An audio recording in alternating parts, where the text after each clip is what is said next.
आज के सेशन में हम डिस्कस करेंगे multi filing with classes in C++। Means कि जब हम अपने प्रोग्राम में क्लासेस यूज़ करते हैं तो उनको डेव में हम मल्टीपल फाइल्स में किस तरह से स्टोर कराते हैं।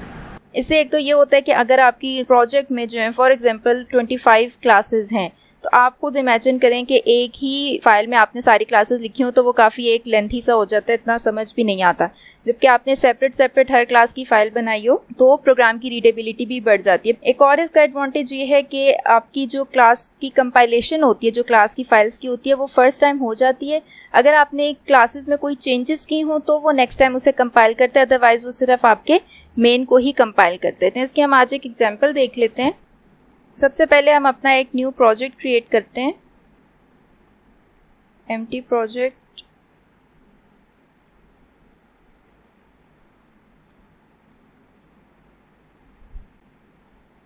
अच्छा, ये देखें प्रोजेक्ट 10 के नाम से मैंने एक प्रोजेक्ट क्रिएट कर लिया है। अब आप अगर इसके यहाँ पे जो प्लस का एक बटन है इसको प्रेस करें तो ये एक ऑलरेडी अनटाइटल्ड 2 के नेम से फाइल बनी हुई है। अच्छा, मुझे इसमें 3 फाइल्स चाहिए। एक मेरी जो मेन क्लास की फाइल होगी, एक फाइल जो हेडर फाइल होगी, ठीक है, जिसमें मैं क्लास की जस्ट डिक्लेरेशन करूंगी, और एक मेरी होगी CPP की फाइल जिसमें आपके क्लास के जो आपने फंक्शंस हैं उनको डिफाइन करना है। तो पहले ही हम यहाँ पे राइट क्लिक करके 2 फाइल्स और ऐड कर लेते हैं। ठीक है, अभी मेरे पास 3 फाइल्स क्रिएट हो गई हैं। इसको मैं फर्स्ट फाइल को सेव कर रही हूँ मेन, और इसकी जो एक्सटेंशन है वो आपने .cpp रखनी है। ठीक है, मैंने फर्स्ट जो है वो मेन .cpp की फाइल बना ली है। सेकंड को हम सेव करते हैं, इसको आप CLS के नाम से सेव कर लें, इसकी भी एक्सटेंशन .cpp रखें। और जो थर्ड है इसको आप सेव कर लें, नेम सेम वही रखें जो आपने क्लास वाले का किया है, और इसको आप हेडर फाइल बना लें। ठीक है, इसकी आपने एक्सटेंशन हेडर फाइल रखनी है। अच्छा, अब देखें आपके पास 3 फाइल्स बन गई हैं। 2 का नेम सेम है CLS, ठीक है, एक हेडर फाइल है .h की एक्सटेंशन के साथ, एक .cpp की फाइल है, और एक आपके पास मेन की फाइल है। अब सबसे पहले हेडर फाइल में मैं अपनी क्लास डिक्लेयर करती हूँ। अच्छा, हेडर फाइल में आपको जो है वो ये डायरेक्टिव ऐड करना पड़ेगा,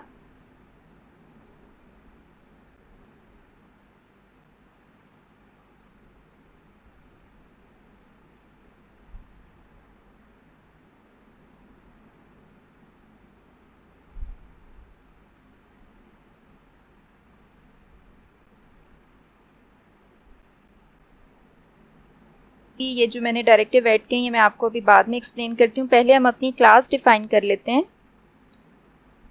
न्यू क्लास के नेम से मैंने एक क्लास बना ली है। इस क्लास में हम 2 नंबर्स ले लेते हैं, N1 और N2, 2 इंटीजर वैल्यूज। नेक्स्ट हम इनपुट का एक मेथड बनाते हैं। अच्छा, नेक्स्ट हम यहाँ पे एक और फंक्शन ले रहे हैं जो कि एक इंटीजर वैल्यू रिटर्न करेगा सम की। अच्छा, अब यहाँ पे देखें मैंने हेडर फाइल में जो है वो सिर्फ डिक्लेरेशन की है। किसकी डिक्लेरेशन की है? मैंने मेंबर वेरिएबल बताए, ठीक है, मैंने जो है वो एक्सेस स्पेसिफायर बताया, मैंने फंक्शंस को दोनों को पब्लिक रखा है, और मैंने यहाँ पे फंक्शंस की प्रोटोटाइप डिफाइन की है। फंक्शन का नेम क्या है, वो क्या रिटर्न कर रहे हैं, वो कोई पैरामीटर ले रहे हैं कि नहीं ले रहे। ठीक है, ये है मेरी हेडर फाइल। इसको हम यहाँ पे सेव कर लेते हैं। नेक्स्ट, अब आपने इसकी जो है वो CPP की फाइल में फंक्शंस को डिफाइन करना है। सबसे पहले आपने इंक्लूड करा लें ये जो आपने .h फाइल बनाई है CLS.h, इसको आपने इंक्लूड करा लिया। अच्छा, अब नेक्स्ट आपने जब इस क्लास के फंक्शंस को डिफाइन करना है तो आप इसके लिए रेजोल्यूशन ऑपरेटर यूज करेंगे। वो कैसे? अब जैसे मैंने void इनपुट को डिफाइन करना है कि ये फंक्शन करेगा क्या, उसके लिए मैं लिखूंगी यहाँ पे void नेक्स्ट क्लास का नेम। क्लास का नेम मेरे पास यहाँ पे क्या है, न्यू क्लास, और यहाँ पे ये आप रेजोल्यूशन ऑपरेटर यूज करेंगे। अब देखें आगे मुझे दोनों फंक्शंस की ऑप्शन आ गई है। तो पहले मैंने इनपुट का डिफाइन करना है, तो मैं फर्स्ट जो है वो इनपुट का फंक्शन कॉल कर लेती हूँ। ठीक है, ये इसलिए यूज़ होता है कि आप कौन सी क्लास के फंक्शन को डिफाइन कर रहे हैं। ठीक है, क्योंकि ज़ाहिर है आपने डिक्लेरेशन सेम फाइल में नहीं की हुई, तो ये बेसिकली बताने का मतलब क्या है कि आप ये इनपुट का जो फंक्शन है वो किस क्लास से बिलोंग कर रहा है, आपकी न्यू क्लास से बिलोंग कर रहा है। इसमें हम जो है वो 2 नंबर्स को इनपुट करा लेते हैं।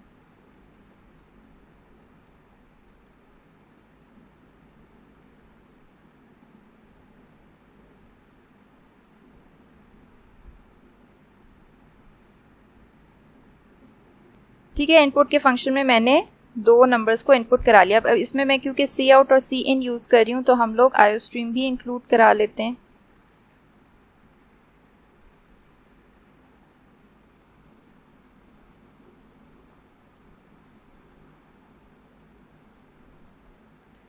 नेक्स्ट कौन सा फंक्शन है? नेक्स्ट है इंट सम का फंक्शन। ठीक है, इसको भी हम इसी तरह से क्लास के नेम के साथ कॉल करेंगे,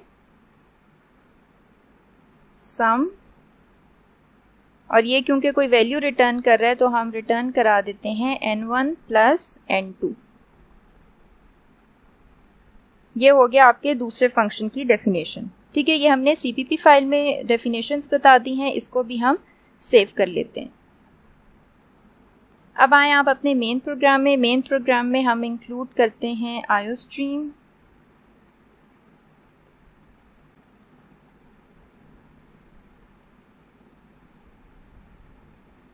और साथ ही हम उस क्लास की हेडर फाइल भी इंक्लूड कर लेते हैं जो हमने क्लास यूज़ करनी है।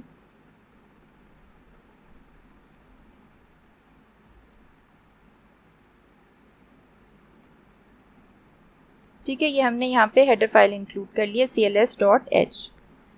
अब आपका मेन फंक्शन स्टार्ट होगा। मेन में हम अपनी क्लास का ऑब्जेक्ट बनाते हैं। क्लास का ऑब्जेक्ट के लिए आपको पता है क्लास का नेम और आगे आप ऑब्जेक्ट नेम लिखेंगे। सो न्यू क्लास और C1 के नेम से मैंने एक ऑब्जेक्ट बना लिया। नेक्स्ट अब हमने उसके फंक्शंस को कॉल करना है। पहले हम इनपुट का फंक्शन कॉल करते हैं ताकि वो वैल्यूज इनपुट ले ले, और उसके बाद हम सम का फंक्शन कॉल करते हैं ताकि वो जो है वो उन वैल्यूज को सम कर दे। अब क्योंकि सम की वैल्यू रिटर्न भी हो रही है तो हम यहाँ पे उसे सी आउट करा देते हैं।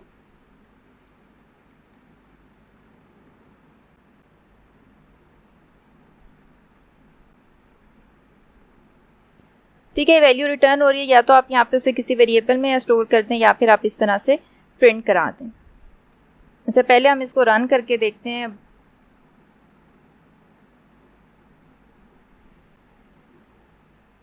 टू नंबर्स हम एंटर करते हैं तो सम जो है वो हमारे पास प्रिंट होके आ गया है 10। हमारा प्रोजेक्ट जो है वो सक्सेसफुली रन हो रहा है। ठीक है, अच्छा इसमें देखें सबसे पहले ये आपने हेडर फाइल डिफाइन की। अब इस हेडर फाइल में ये जो ऊपर आपने लिखा है इफ़ नॉट डिफाइन, ठीक है, ये हम डायरेक्टिव किस लिए यूज़ करते हैं? ये हम इसलिए यूज़ करते हैं कि आपकी ये जो हेडर फाइल की डेफिनेशन है ये सिर्फ एक बार इंक्लूड हो, cls_h। ठीक है, ये आइडेंटिफायर है आपकी इस हेडर क्लास का। ये आप कोई भी नेम लिख सकते हैं। नॉर्मल प्रैक्टिस यही होती है कि आपने जो हेडर फाइल का नेम लिखा आता है वो आप कैपिटल लेटर्स में अंडरस्कोर के साथ और यहाँ पे h लिखते हैं। ठीक है, नॉर्मल प्रैक्टिस है, आप इसी तरह से आइडेंटिफायर को डिफाइन करते हैं। जब आप प्रोजेक्ट्स पे काम कर रहे होते हैं तो आप मल्टीपल फाइल्स में इस हेडर फाइल को इंक्लूड कराएंगे। तो अगर आपने मल्टीपल फाइल्स में इंक्लूड कराई होगी तो वो मल्टीपल टाइम्स इसकी डेफिनेशन को ऐड करेगा कंपाइलर, तो वो फिर एरर आ जाएगा कि आपने हेडर फाइल को मल्टीपल टाइम्स डिफाइन किया हुआ है। ठीक है, उस चीज़ को अवॉइड करने के लिए हम यहाँ पे ये डायरेक्टिव यूज़ करते हैं कि अगर तो ये डिफाइन नहीं है, इफ़ नॉट डिफाइन, अगर ये ट्रू है तो आपको ये एक बार हेडर फाइल की डेफिनेशन आपकी डिफाइन होके इंक्लूड हो जाए प्रोग्राम में। अगर नेक्स्ट टाइम कोई और फाइल इसको इंक्लूड करती है तो फिर उस केस में इस वाली फाइल को दोबारा इंक्लूड ना करें। तो हेडर फाइल में सिर्फ आपने अपनी क्लास का नेम बताना है, उसमें कौन कौन से मेंबर वेरिएबल्स हैं, एक्सेस स्पेसिफायर बताना है और आपने मेंबर फंक्शंस की डिक्लेरेशन लिखनी है।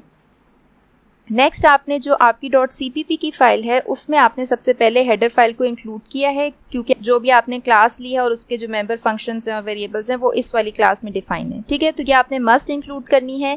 उसके बाद आपने यहाँ पे उन फंक्शंस की डेफिनेशन लिखनी है। जब आप फंक्शन को डिफाइन करेंगे उससे पहले आपने रेजोल्यूशन ऑपरेटर यूज करके क्लास का नेम लिखना है ताकि पता चले कि ये फंक्शन जो है ये आपकी किस क्लास से बिलोंग कर रहा है। ठीक है, तो इनपुट वाले फंक्शन में आपने 2 नंबर्स में जो आपके n1 n2 मेंबर वेरिएबल्स है उसमें आपने इनपुट लिया है। नेक्स्ट जो सम का फंक्शन है उसकी डेफिनेशन भी आपने बिल्कुल उसी तरह से क्लास के नेम के साथ लिखनी है और वो क्या कर रहा है, वो उन दोनों नंबर्स को रिटर्न कर रहा है। ये आपके उन फंक्शंस की डेफिनेशन हो गई है .cpp की फाइल में। थर्ड आपकी मेन की फाइल है। मेन में भी आपने क्लास की हेडर फाइल जिसमें आपने क्लास डिफाइन की है वो वाली हेडर फाइल आपने इंक्लूड करानी है क्योंकि आपने उसका ऑब्जेक्ट बनाना है। यहाँ पे आपने पहले क्लास का ऑब्जेक्ट बनाया है, फिर आपने इनपुट का फंक्शन कॉल करके वैल्यूज इनपुट ली हैं और फिर सम का फंक्शन कॉल करके आपने उन दोनों नंबर्स को ऐड करा दिए। इस तरह से आप हर क्लास के लिए न्यू फाइल भी बना सकते हैं। आप मल्टीपल क्लासेस के लिए एक हेडर फाइल और एक सीपीपी फाइल भी यूज़ कर सकते हैं। तो ये आपकी एक एग्जांपल है जिसमें आप क्लासेस को मल्टीपल फाइल्स में लिख रहे हैं।